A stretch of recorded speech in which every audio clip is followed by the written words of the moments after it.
Hello दोस्तों, welcome back. आप देख रहे हैं कॉफ़ी विद सुमित जैन।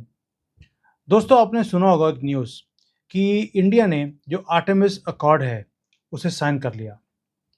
अब आज समझते हैं कि इससे चाइना को कितनी मिर्ची लगी है, आप अंदाज़ा नहीं लगा सकते। और मिर्ची का ये आलम है कि उन्होंने भागते हुए पाकिस्तान की तरफ गए हैं, वो इसका सॉल्यूशन ढूंढने के लिए।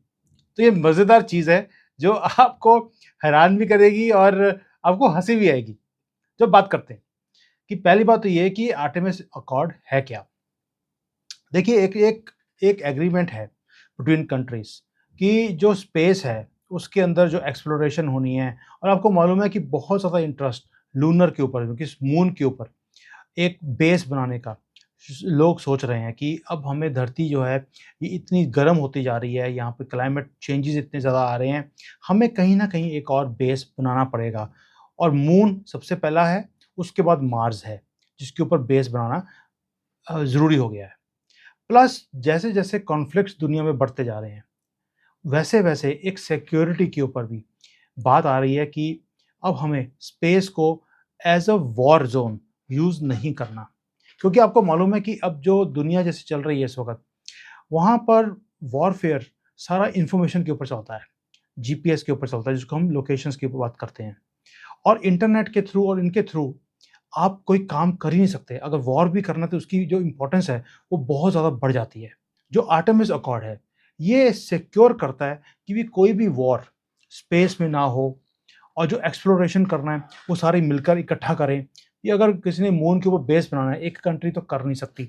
उसके लिए मल्टीपल कंट्रीज चाहिए जो कि फंडिंग भी करे, अपनी एक्सपर्टीज दें, इनपुट्स दें, ताकि ये काम जल्दी से हो सके। तो इसलिए अकॉर्ड बनाया गया था, और थोड़ा ट्रांसपेरेंट रखने के लिए भी। अब चाइना तो इसका मेंबर बनेगा नहीं, क्योंकि ट्रांसपेरेंसी और चाइना ये दोनों इकट्ठे रह नहीं सकते। तो उसका मेंबर अभी इंडिया बना है। We are the 27th member, और उसमें बड़े-बड़े जितने भी कंट्रीज़ हैं, सब ने इसको साइन किया कि जो डेवलपमेंट करनी है हमने, स्पेस के अंदर एक्सप्लोरेशन करनी है, ये सारी हम इकट्ठे करेंगे। और जो लूनर एक्सप्लोरेशन है, उसको बेस बनाने की बात हो रही है, वो भी हम इकट्ठे करेंगे। तो ये जो अकॉर्ड है, ये सबसे पहले 2020 में यूनाइटेड स्टेट्स ने प्रपोज किया था कि लेट्स स्टार्ट वर्किंग टुगेदर। तो उसके बाद ऐसा ऐसा करके कंट्री जुड़ते रहे। अब 3 साल के बाद इंडिया ने इसे साइन किया है। वो भी जब मोदी जी वहां पर गए हैं तो उन्होंने कोई ना कोई तो डील किया होगा, खाली हाथ तो ना ये आते हैं।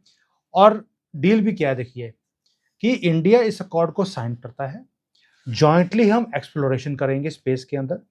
और जो लूनर के ऊपर जो आदमी भेजने हैं या कुछ भी करना है, इंडिया जॉइंटली करेगा, इसरो करेगा इसमें। और आप जानते हैं इसरो का एक नाम है दुनिया में आज की डेट में। We are, I think, third largest and strongest जो एक स्पेस ऑर्गेनाइजेशन है, उसमें हमारा नाम आता है।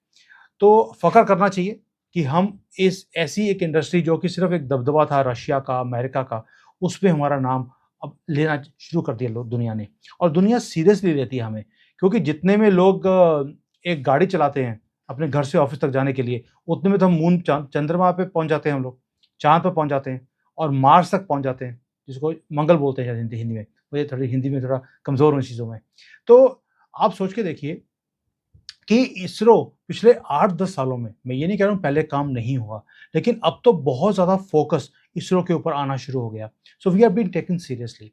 दूसरा, जो मोदी जी ने वहाँ पे डील किया है अमेरिका के साथ, कि जो इंटरनेशनल स्पेस स्टेशन है, उसके अंदर भी 2024 में हमारे एस्ट्रोनॉट्स वहाँ जाएँगे। वहाँ पर जॉइन जाकर वहाँ पे जो रिसर्च है, वो देखेंगे कि क्या हो रही है रिसर्च, और उसका फ़ायदा इंडिया को कैसे मिल सकता है।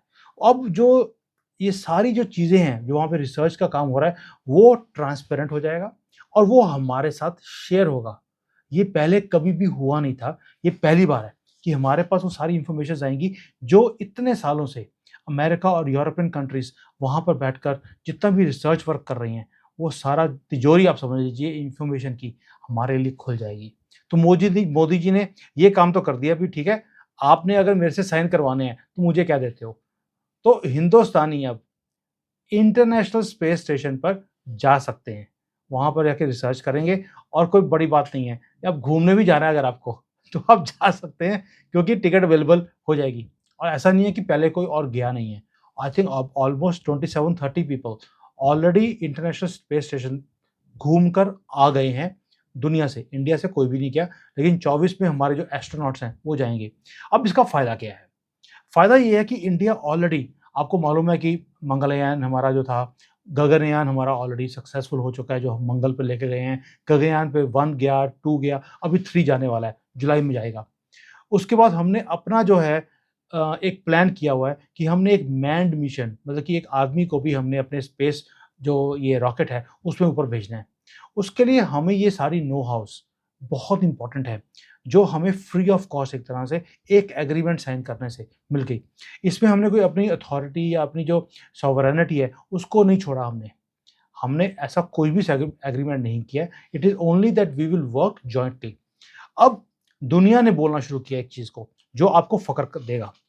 वो ये है, उनको ये लगता है कि जितनी तेज़ी से इसरो ऊपर आया है और जितनी कम कॉस्ट में हम लोग अपने रॉकेट्स को ऊपर भेजते हैं या हम सैटेलाइट्स को ऊपर भेजते हैं, उतना सस्ता कोई भी नहीं कर सकता।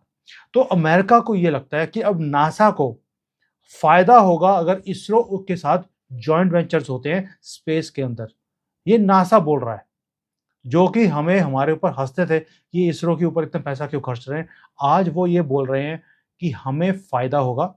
And what they are saying that a giant has woken up. Can you imagine? in 10 years from sleeping country to a waking giant, and they are saying that we are a roaring, क्योंकि उन्हें उन्हें हमारे खराटे भी सुन रहे हैं कि हम अगर सोए हुए थे तो अब जाग रहे हैं, तो जागने से पहले जो खराटे आते हैं वो भी सुन रहे हैं उनको, नासा को। इतना दबदबा इसरो ने अपना बना लिया है पिछले 10 सालों में। दूसरा, अब चाइना, मैं भूल गया था चाइना के बारे में। ये कैसे हो सकता है कि चाइना को मिर्ची ना लगे? अब हमने एक एग्रीमेंट किया अमेरिका के साथ, इमीडिएटली उन्होंने पाकिस्तान को बुलाया अपने पास कि हम भी, आप हमारे साथ साइन कीजिए। क्योंकि अगर अमेरिका लूनर के ऊपर और वर्ल्ड लूनर के ऊपर, मून के ऊपर बेस की बात कर रहा है, उसको एक्सप्लोर करने की बात करता है कि वहाँ पर कैसे ह्यूमन बीइंग्स रह सकते हैं, वहाँ पर कौन से मिनरल्स हैं जो हम एक्सप्लॉइट कर सकते हैं, तो चाइना ने भी अपना एक मिशन अनाउंस किया हुआ है और पाकिस्तान ने उसमें अपनी वो दी है, कंसेंट दी है कि हम भी इसका पार्ट बनना चाहते हैं। चाइना के पास और कोई दोस्त तो है नहीं सिवाय पाकिस्तान के, तो पाकिस्तान के पास पहुंच गए और पाकिस्तान भी भागते-भागते, आपको हैरानी होगी, वो चाइना पहुंचे हैं और कौन पहुंचा है? इनके पास भी साइंस का एक मिनिस्टर है और वो इनके पास एक ऑर्गेनाइजेशन भी है जो कि स्पेस एक्सप्लोरेशन के नाम पर बनाई गई। उसका नाम था स्पार्को। अब स्पार्को का मतलब क्या है? स्पार्क और ओ का मतलब है ज़ीरो। जिसके अंदर स्पार्क ज़ीरो हो, उसका नाम है स्पार्को। तो इनके पास भी स्पार्को है और उसका जो चेयरमैन था, उसका नाम मुझे भूल गया, नदीम नून कोई होगा और तो हो नहीं सकता। तो वो भी पहुँच गया दौड़ता-दौड़ता वहाँ पे चाइना में कि माई बाप, हम चाहते हैं कि हम आपके साथ एग्रीमेंट करें। इंडिया ने तो स्पार्को ये कर दिया और एग्रीमेंट यूएसए के साथ और वर्ल्ड के साथ, हम आपके साथ करते हैं।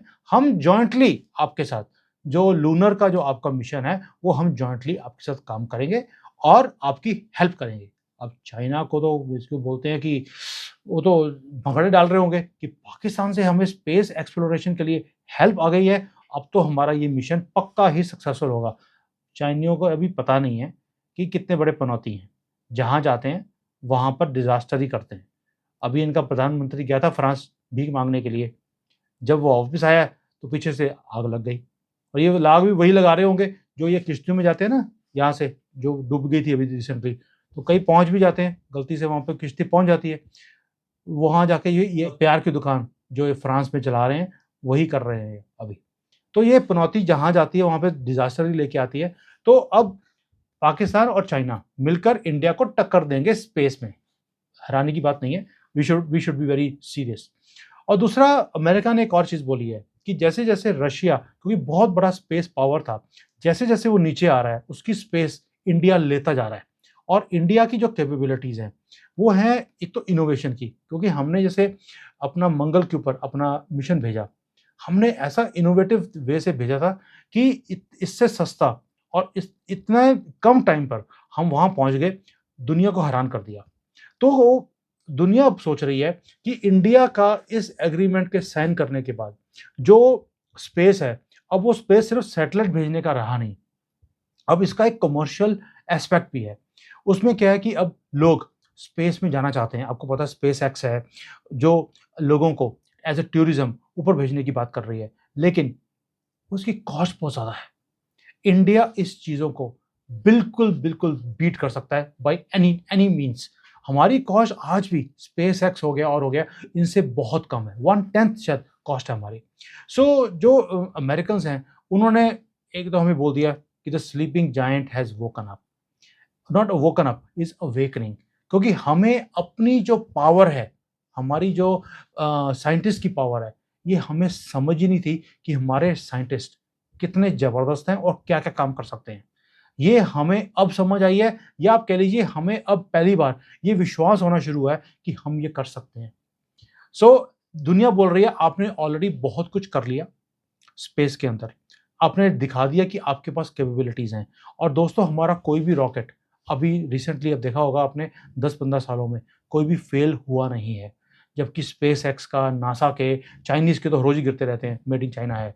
बट हमने बहुत कम पैसों में, आप समझ लीजिए कि अगर दुनिया $300 बिलियन खर्च रही है इस वक़्त, 300 साढ़े 300 बिलियन डॉलर हर साल खर्चती है, बजट है उनका स्पेस के ऊपर। हमारा सिर्फ $1.6 बिलियन है, which is nothing in compare to जो दुनिया खर्च रही है।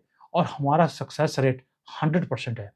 अब आप बोलेंगे कि सक्सेस रेट 100% तो हो नहीं सकता, क्योंकि जो हमारा मंगलयान गया था, उस सॉरी गगनयान 2 था, वो फेल हो गया। वो फेल नहीं हुआ था, उसका एक फ़ेज़ फेल हुआ था। अभी हम अ, गगनयान 3 भेज रहे हैं इस महीने में, and hopefully this time we are going to beat that record also. So अभी आपको लगेगा कि भई अगर इंडिया आएगा तो उससे अमेरिका की जो नासा की पोज़ीशन है वो कम हो जाएगी, या अब रशिया की पोज़ीशन कम हो जाएगी, ऐसा नहीं है।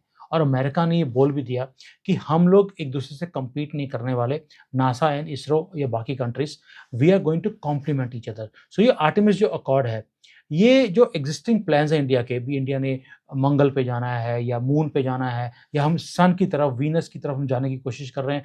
इसमें अगर हमें कोई हेल्प की ज़रूरत पड़ेगी, कोई टेक्नोलॉजी की ज़रूरत पड़ेगी, ये सारी की सारी अब हमें वर्ल्ड से, नॉट ओनली फ्रॉम अमेरिका, ये अवेलेबल होनी शुरू हो जाएगी।